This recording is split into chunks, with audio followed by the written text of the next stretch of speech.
बिस्मिल्लाहिर्रहमानिर्रहीम अस्सलाम वालेकुम। Welcome back to NG Khan academy.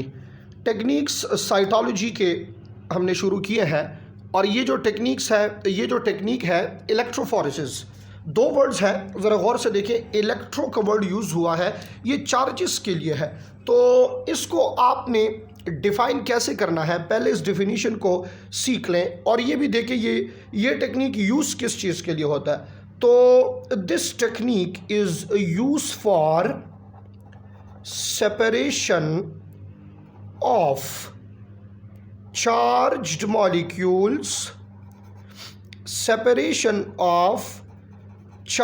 Molecules under electrical medium. Charged molecule को आपस में सेपरेट करना, किसी मिक्सचर से सेपरेट करना, आपस में एक दूसरे से सेपरेट करना, किस चीज़ के अंदर? इलेक्ट्रिकल मीडियम के अंदर। इस टेक्निक को क्या कहा जाता है? इलेक्ट्रोफोरेसिस। अच्छा जी, इसमें जो सबसे इम्पॉर्टेंट चीज़ है वो ये है कि इलेक्ट्रोफोरेसिस में स्पीड और movement of charge molecule, movement of charge particle, ये डिपेंड किस चीज़ पे करेगा? तीन चीज़ों के ऊपर इसकी स्पीड डिपेंडेंट है। कौन कौन सी चीज़ें हैं वो?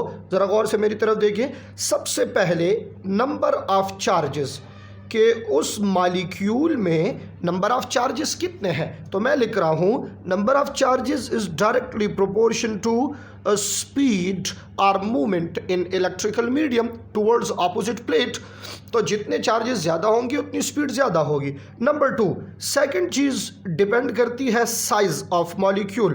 तो size is inversely proportion to speed. जितना एक मॉलिक्यूल बड़ा होगा उसकी स्पीड कम होगी और जितना एक मॉलिक्यूल छोटा होगा उसकी स्पीड क्या होगी? उसकी स्पीड ज़्यादा होगी। नंबर थ्री, डिपेंड करता है शेप के ऊपर।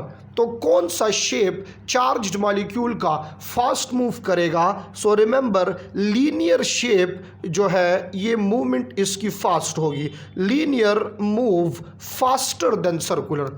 ये तीन चीज़ें इसके ऊपर डिपेंडेंसी है मूवमेंट ऑफ चार्ज मॉलिक्यूल की। ज़रा गौर करें मेरी तरफ, यहाँ इंपॉर्टेंट चीज़ डिस्कस कर रहा हूँ। सपोज करते हैं ये हमारे पास एक मीडियम है और इसमें ये पॉजिटिव प्लेट है और ये नेगेटिव प्लेट है, ठीक है। तो इलेक्ट्रिकल मीडियम बन गया है।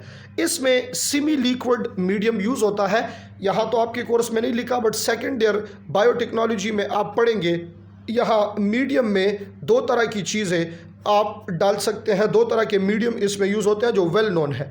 एक को कहा जाता है एग्रोज मीडियम और दूसरे को कहा जाता है पॉली एक्रिलामाइड। बात क्लियर हो गई है? ये दो डिफरेंट मीडियम्स हैं जो यूज़ होते हैं सेपरेशन ऑफ चार्ज मॉलिक्यूल के लिए। अब लेट सपोज मैं इसके अंदर DNA मॉलिक्यूल को पुट करूँ। डिफरेंट साइज के DNA मॉलिक्यूल है, इसको यहाँ पे डाल दूँ। तो as you know the DNA के ऊपर नेगेटिव चार्ज है। किस वजह से नेगेटिव चार्ज है? फॉस्फेट ग्रुप है इसमें, तो इसमें फॉस्फेट की वजह से नेगेटिव चार्ज DNA के ऊपर है। तो the very first important thing, this DNA molecule will move toward positive plate. ये पॉजिटिव प्लेट की तरफ मूवमेंट करेगा in the process of electrophoresis. एक बात ये है। दूसरी बात, कौन सा DNA पहले मूव करेगा?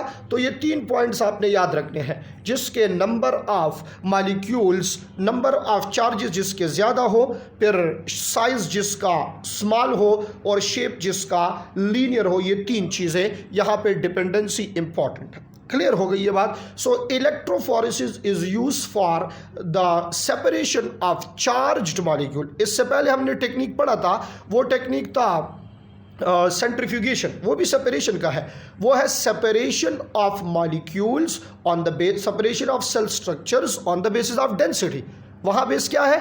डेंसिटी है। कंपेयर करें ताकि बाद में कंसेप्ट का मसला ना हो।